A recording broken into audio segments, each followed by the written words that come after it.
Hello friends, good morning. स्वागत है आपका अपना चैनल एसएम क्लासेस में। आइए, एक टॉपिक है लोकतंत्र एवं संचार। लोकतंत्र का मतलब आप जानते हैं, जनता का शासन। लोकतंत्र का अर्थ क्या होता है? जनता का शासन।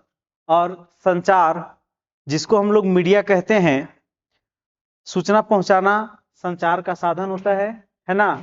उसी के बारे में आज हम लोग टॉपिक जानेंगे। जैसे आपके पास कुछ महत्वपूर्ण तथ्य है, इसके बारे में हम चर्चा कर रहे हैं।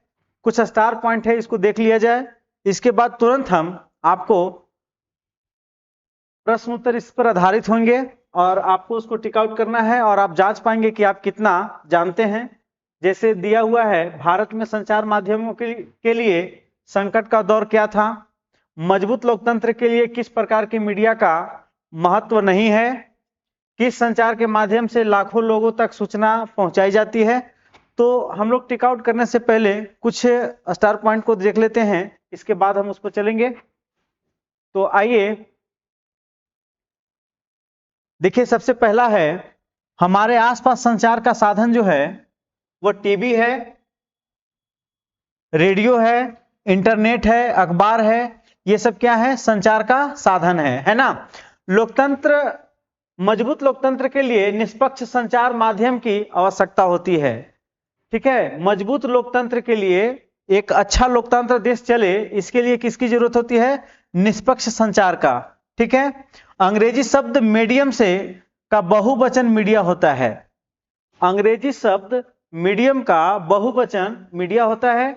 मीडिया का अर्थ है माध्यम होता है। मीडिया का अर्थ क्या होता है? माध्यम होता है। आगे देखिए, लिखा हुआ है, संचार के माध्यम से सूचनाओं को विशाल जन समुदाय तक पहुंचाना ही मास मीडिया कहलाता है। संचार के माध्यम से सूचनाओं को विशाल जन समुदाय तक, है ना, एक जगह सिलेक्ट करके लोगों तक पहुंचाने का काम किसका होता है? समुदाय तक पहुंचाने का काम किसका होता है? मास मीडिया का होता है।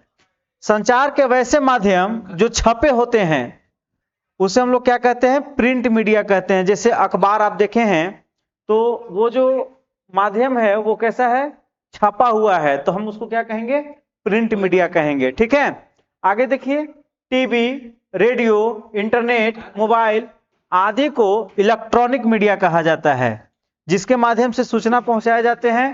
तो कौन कौन से हो गए? एक हो गया प्रिंट मीडिया और एक हो गया आपको इलेक्ट्रॉनिक मीडिया, है ना। और जिसमें सभी सूचनाओं को एक ही जगह बहुत सारे लोगों तक पहुंचाया जाता है, उसको क्या कहेंगे? Mass media. ठीक है, टेलीविजन के प्रारंभिक रूप को टेलीवाइजर कहा जाता है। ये वाली लाइन आप अपने लिए इंपोर्टेंट कर लीजिएगा। टेलीविजन का प्रारंभिक रूप को टेलीवाइजर कहा जाता था, है ना। इसके आगे देखिए, इसके आगे लिखा हुआ है, संचार के माध्यम से ही हम सरकार के कार्य एवं नीतियों के बारे में जान पाते हैं। सरकार कौन सी सूचना दिया है और सूचना कैसा है, कब पोलियो की दवा पिलाना है, इस तरह का बहुत सारे संचार आते हैं, सरकार के द्वारा अनाउंस किया जाता है। तो संचार के माध्यम को हम सरकार के कार्य एवं नीतियों के बारे में जान पाते हैं। सामाजिक कुरीतियों को दूर करने, राष्ट्र प्रेम की भावना को बढ़ाने, देश की एकता अखंडता बनाए रखने के लिए संचार का महत्व होता है। मतलब कुरीति को दूर करने के लिए, राष्ट्र का प्रेम बढ़ाने के लिए, देश में एकता लाने के लिए, देश की एकता और अखंडता बनाए रखने के लिए किसका सबसे महत्वपूर्ण हो जाता है? संचार का महत्व हो जाता है। संचार, स्वतंत्र संचार से तात्पर्य है खबर या समाचार माध्यमों पर किसी का नियंत्रण न हो। संचार के माध्यमों को स्वतंत्र छोड़ देना है। ठीक है, सरकार द्वारा समाचार के किसी अंश, फिल्म के किसी दृश्य, गति, गीत के किसी अभिव्यक्ति को जन समुदाय तक पहुंचाने से प्रतिबंधित करना ही सेंसरशिप कहलाता है। मतलब कौन सा भाषा को, कौन सा सॉन्ग को, कौन सी संचार को मतलब प्रतिबंधित करना है या पहुंचा देना है, उसका देख रेख करने का काम कौन करता है? सेंसरशिप, है ना। संचार के माध्यम हमारे जीवन पर महत्वपूर्ण प्रभाव डालते हैं और हमारे विचारों को निर्मित करते हैं। संचार के माध्यम पर व्यापारी प्रतिष्ठानों को नियंत्रण का कारण कभी कभी जीवन के लिए महत्वपूर्ण विषय छूट जाते हैं और समुदाय तक सकारात्मक संदेश नहीं पहुंचा पाते हैं। आगे देखिए, विज्ञापन विशिष्ट उत्पादों को खरीदने के लिए हमारे अंदर उत्साह बढ़ाते हैं। जो विज्ञापन आप टीवी पर प्रचार देखते हैं वो क्या करते हैं, हमारे अंदर उत्सुकता बढ़ाते हैं कि हम भी एक बार इसको यूज करके देखते हैं, है ना। सामाजिक विज्ञापन का तात्पर्य ऐसे विज्ञापन से है जब सरकार एवं निजी संस्थाएं विज्ञापन के माध्यम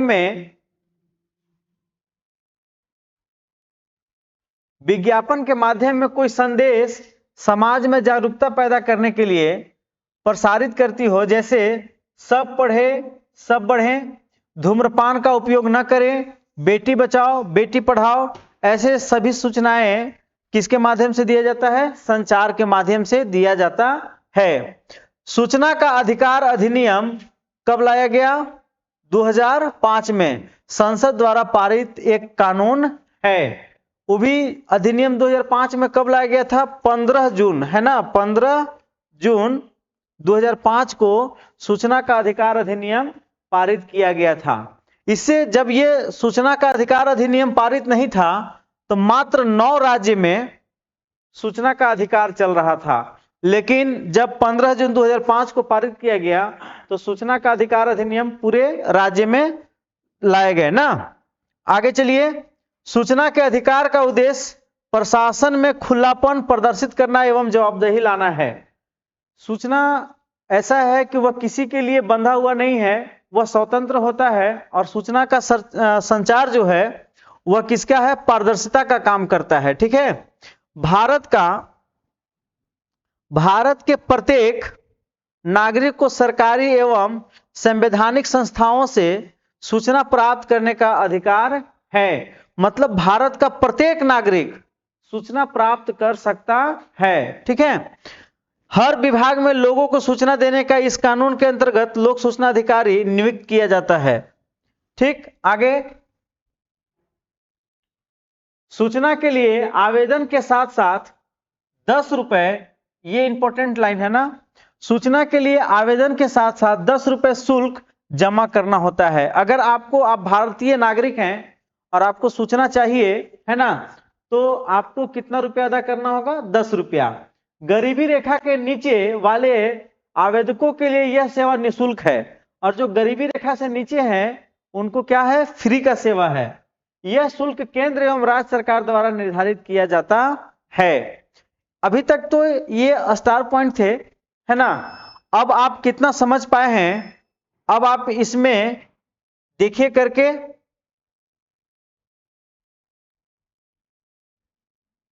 आप देख पा रहे होंगे भारत में संचार माध्यमों के लिए संकट का दौर था। मतलब भारत में संचार माध्यम के लिए संकट का दौर कौन समय था, 1980-85 में था, 1947-52 में था, या 1975 से 1977 तक था, या 1977 से 1982 तक था। तो भारत में संचार माध्यम के लिए संकट का दौर जो था वह 1975 से 1977 तक का था, है ना। अगला है, मजबूत लोकतंत्र के लिए किस प्रकार के मीडिया का महत्व नहीं है। मजबूत लोकतंत्र के लिए किस प्रकार का मीडिया का महत्व नहीं है मैं पूछता तब तो प्रिंट मीडिया, मास मीडिया, स्वतंत्र मीडिया कुछ कह के हम लोग मार देते। ठीक है, तो किस प्रकार का जरूरत नहीं है, तो प्रिंट मीडिया की तो जरूरत है, मास मीडिया का भी जरूरत है, स्वतंत्र मीडिया का भी जरूरत है। किसकी जरूरत नहीं है, तो ये वाली हो जाएगा ना, सेंसर्ड मीडिया की जरूरत नहीं है। आगे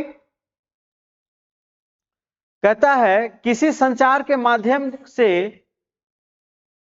देखिएगा, किस संचार के माध्यम से लाखों लोगों तक सूचना पहुंचाई जाती है। किस संचार के माध्यम से, तार से, पोस्ट कार्ड से, ये तो एकदम मतलब बिल्कुल गलत हो गए, है ना। टेलीफोन से, तो आंसर कौन सा हो जाएगा, मास मीडिया से। मास मीडिया आपको बताए थे कि देख लीजिए, मास मीडिया, प्रिंट मीडिया और इलेक्ट्रॉनिक मीडिया, लाखों लोगों तक पहुंचाना कौन सा हो जाएगा? Mass media. ठीक है, छपा हुआ है तो प्रिंट मीडिया, और सिर्फ बोल करके बताया जाता है तो इलेक्ट्रॉनिक मीडिया। ठीक है, तो यहां कौन सा हो जाएगा? Mass media. आगे बढ़े। सरकार के द्वारा मीडिया पर नियंत्रण कहलाता है। सरकार के द्वारा जो भी सूचना है उस पर नियंत्रण किसको कहते हैं? तो मीडिया का सेंसरशिप, अभी तुरंत बताए थे, है ना। मतलब कौन सी बोली को पास करना है, कौन सा संचार सही है, मतलब सेंसरशिप, कौन फिल्म पारित करना चाहिए, नहीं करना चाहिए, अच्छा है खराब है, ये देखने का काम कौन करता है? मीडिया सेंसरशिप करता है। आगे बताइए, मीडिया का अर्थ क्या होता है? मीडिया का अर्थ क्या होता है? खबर, स्वतंत्र, माध्यम। तो मीडिया का अर्थ क्या होता है? संचार होता है ना। प्रिंट मीडिया का उदाहरण है, अच्छा है, प्रिंट मीडिया का उदाहरण क्या हो जाएगा? टेलीविजन नहीं, ये इलेक्ट्रॉनिक मीडिया है। मोबाइल नहीं। आगे देखिए, इसका है अनुदान नहीं, कोई नहीं, 6 है ना। अच्छा, देख लेते हैं इसको। प्रिंट मीडिया का आपसे क्या पूछा था? प्रिंट मीडिया का उदाहरण है टेलीविजन, मोबाइल नहीं होगा, है ना। तो आप बताइए कौन सा हो जाएगा? अखबार या रेडियो? तो हम कौन सा बोलेंगे? अखबार। ठीक है, आगे बढ़े। आगे देख लीजिए, सवाल नंबर 7। इलेक्ट्रॉनिक मीडिया का उदाहरण नहीं है नहीं पूछा है, क्या पूछा है आपसे? नहीं है। इलेक्ट्रॉनिक मीडिया का उदाहरण नहीं है तो कौन सा हो जाएगा? अखबार तो है, टेलीविजन नहीं, सॉरी, आपसे क्या हो जाएगा?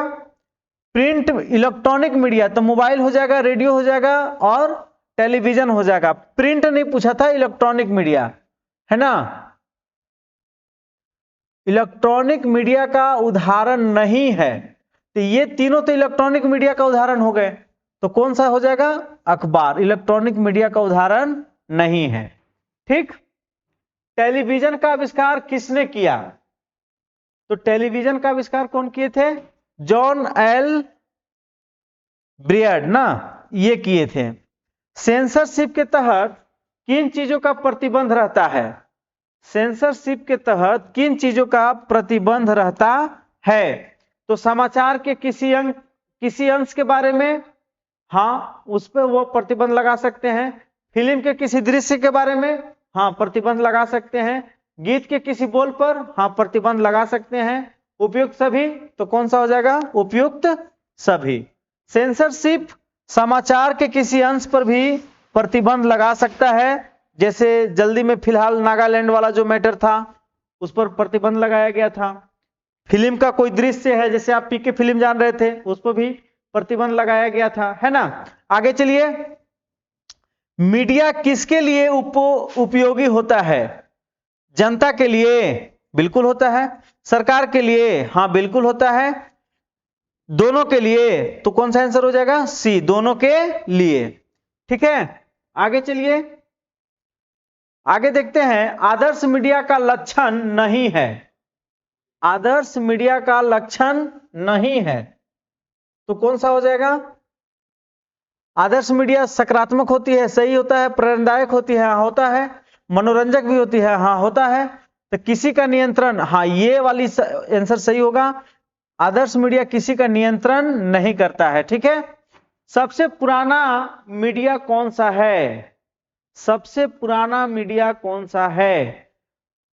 सेंसर्ड मीडिया, मास मीडिया, स्वतंत्र मीडिया की प्रिंट मीडिया? तो सबसे पुराना मीडिया प्रिंट मीडिया है। कौन सा? Print media. चूंकि टाइपिंग ही लोग सीखे थे 80 के अथी में, है ना, तो सबसे पुराना कौन सा हो जाएगा? प्रिंट मीडिया हो जाएगा। मीडिया को, अगला सवाल, मीडिया को शासन का कौन सा स्तंभ माना जाता है? तो मीडिया को शासन का कौन सा स्तंभ माना जाता है? पहला, दूसरा, तीसरा, चौथा? तो कौन सा हो जाएगा? चौथा, है ना। टाइपराइटर का सर्वप्रथम प्रयोग किस दशक में हुआ था? तो टाइपराइटर का सबसे प्रथम किस दशक में हुआ था? 1870 में, है ना। आगे, टेलीविजन किसका प्रारंभिक रूप है? तो टेलीवाइजर ना, टेलीवाइजर तो किसका है? टेलीविजन का। आगे चले, आगे है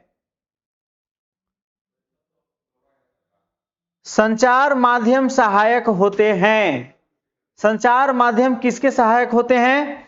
सामाजिक कुरीतियों को दूर करने में, बिल्कुल। देश की एकता बनाने में, बिल्कुल, है ना। संचार इसमें कुरीतियों को दूर करने में भी सहायक है, देश में एकता बनाने में भी सहायक है। अच्छा, राष्ट्र प्रेम की भावना बढ़ाने में, हाँ बिल्कुल, यानी उपयुक्त सभी तो सभी, है ना। संचार ये सब में क्या होते हैं? सहायक होते हैं। आगे, प्रिंट मीडिया में सबसे ज्यादा किन चीजों को ज्यादा इस्तेमाल होता है? प्रिंट मीडिया में किसका इस्तेमाल होगा? ध्वनि का, बोल के किया जाता है? नहीं। दृश्य दिखाकर, हाँ दृश्य तो दिखाया जाता है। संकेताक्षर एवं कूटपाद, इनमें से कोई नहीं, तो ये दोनों तो नहीं होंगे। आप सिर्फ दृश्य दिखाने से प्रिंट मीडिया तो काम होगा नहीं, तो कौन सा हो जाएगा? संकेताक्षर एवं कूटपद, है ना, ये इसका सही आंसर हो जाएगा। आगे, विभिन्न संचार माध्यमों की आय का प्रमुख स्रोत क्या है? विभिन्न संचार माध्यमों का आय का प्रमुख स्रोत क्या है? मतलब जो भी संचार माध्यम है वे अपना आय कहां से लाते हैं? विज्ञापन देकर कि दान लेकर, है ना। और देख लीजिए, अनुदान से कि कोई नहीं। तो सुनिए, प्रिंट मीडिया जो है या संचार का जो माध्यम है वह अपना आय कहां से कलेक्ट करता है? विज्ञापन देकर। ठीक है, आगे चलेंगे हम लोग। सवाल नंबर 19 देखिए, निम्नलिखित में सामाजिक विज्ञापन इनमें से किसका संबंधित हो सकता है? अच्छा, विज्ञापन जो है, विज्ञापन मतलब समझ रहे हैं ना, प्रचार, जो प्रचार आप देखते हैं टीवी पर, अखबार में, तो विज्ञापन उसी को बोला जाता है। ठीक है, तो कह रहा है कि निम्नलिखित में से सामाजिक विज्ञापन इनमें से किसका संबंधित हो सकता है? तो विज्ञापन सड़क सुरक्षा का हो सकता है, विज्ञापन सड़क सुरक्षा का भी निकाला जा सकता है। प्रधानमंत्री जनधन योजना, हाँ बिल्कुल निकाला जा सकता है। स्वच्छ भारत अभियान, हाँ बिल्कुल निकाला जा सकता है। उपयुक्त सभी, तो इस क्वेश्चन के अनुसार क्या हो जाएगा? सभी। ठीक है, आगे देखिए, सूचना का अधिकार अधिनियम में कौन सूचना प्राप्त करने योग्य नहीं है? ना, सूचना का अधिकार अधिनियम में आपको कहां का सूचना प्राप्त करने का अधिकार नहीं है? तो वैदेशिक नागरिक का, हम दूसरे देश के नागरिक का क्यों सूचना निकाल सकते हैं? समूह का निकाल सकते हैं, पुरुष का, यानी इसका नहीं होगा। ठीक है, आगे चले, देख लीजिए, सूचना का अधिकार अधिनियम कब पारित हुआ? अभी तुरंत बताए थे हम आपको। सूचना का अधिकार अधिनियम कब लाया गया? 15 जून 2005 को। भारत के किस राज्य में सूचना का अधिकार अधिनियम 2005 लागू हुआ? तो 2005 में सभी राज्य में लागू हो गए थे ना। क्या बिहार में, हरियाणा में, झारखंड में? तो सभी राज्य में लागू हो गए थे, यानी उपयुक्त सभी। ठीक है, आगे देख लीजिए, केंद्र के द्वारा सूचना का अधिकार कानून के तहत सूचना प्राप्त करने का शुल्क कितना रुपए निर्धारित किया गया है? अभी तुरंत हम लोग पढ़े थे, तो कितना रुपए निर्धारित किया गया है?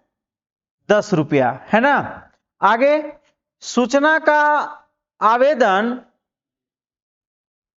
देने के बाद कितनी अवधि के अंदर सूचना उपलब्ध कराना अनिवार्य है? अच्छा क्वेश्चन है। कह रहा है कि जब हम 10 रुपए अदा कर दिए तो हमको कितना दिन के अंदर सूचना मिल जाएगा? तो कितना दिन के अंदर मिल जाएगा? 30 दिन के अंदर मिल जाएगा। ठीक है, आगे देखते हैं, सूचना के अधिकार का उद्देश्य क्या है? सूचना के अधिकार का उद्देश्य क्या है? असहयोग करना? नहीं, गलत बात है। भ्रष्टाचार छुपाना? गलत बात है। सूचना छुपाना? गलत बात है। उद्देश्य क्या है? प्रशासन में पारदर्शिता लाना। क्या करना? प्रशासन में पारदर्शिता लाना, है ना, साफ साफ दिखाई देना। आगे है, संचार माध्यमों पर प्रायः किसका नियंत्रण होता है? संचार माध्यम पर किसका नियंत्रण होता है? अधिकारी का नहीं, शिक्षक का नहीं, नागरिक का नहीं, व्यापारिक प्रतिष्ठान का। किसका होता है? व्यापारिक प्रतिष्ठान का। आगे कहता है सूचना का अधिकार अधिनियम 2005 को राष्ट्रीय स्तर पर लागू होने से पूर्व कितने राज्य में लागू था? अभी तुरंत बताए थे कितने राज्य में लागू था? 9 राज्य में। ठीक है। सूचना का अधिकार अधिनियम के तहत सूचना पाने के लिए किस अधिकार के पास आवेदन देना होता है? प्रधानमंत्री को नहीं, मुख्यमंत्री को नहीं, है ना, राष्ट्रपति को नहीं, लोक सूचना पदाधिकारी को हमको आवेदन देना होता है। आप बढ़िया से अगर जानते तो पहले ही आप टिक आउट कर लेते। ठीक है। आगे हम लोग बढ़ते हैं। सूचना का अधिकार अधिनियम का आवेदन दाखिल करने वाले व्यक्ति की उम्र सीमा क्या है? कहता है कि सूचना का अधिकार अधिनियम का आवेदन दाखिल करने वाले उम्र, है ना, कितना होना चाहिए? 21 वर्ष, 18 वर्ष। अच्छा, 2 ऑप्शन छूट गए हैं, तो बताइए सूचना का अधिकार कितने उम्र में लिया जा सकता है? 21 वर्ष, 18 वर्ष। उम्र सीमा क्या है? तो आप सीधा सीधा जान लीजिए कि सूचना का अधिकार का उम्र सीमा 65 साल की उम्र में भी आप सूचना का अधिकार है आपको लेने का। 33 साल में है, 65 साल में है, तो इसकी कोई उम्र सीमा नहीं है, उम्र सीमा नहीं है ना। आप कभी भी सूचना का अधिकार ले सकते हैं। ठीक, तो आज हम लोग लोकतंत्र में संचार के माध्यम को पढ़े। अब हम लोग मिलते हैं नेक्स्ट पार्ट में। तब तक के लिए धन्यवाद। जय हिंद,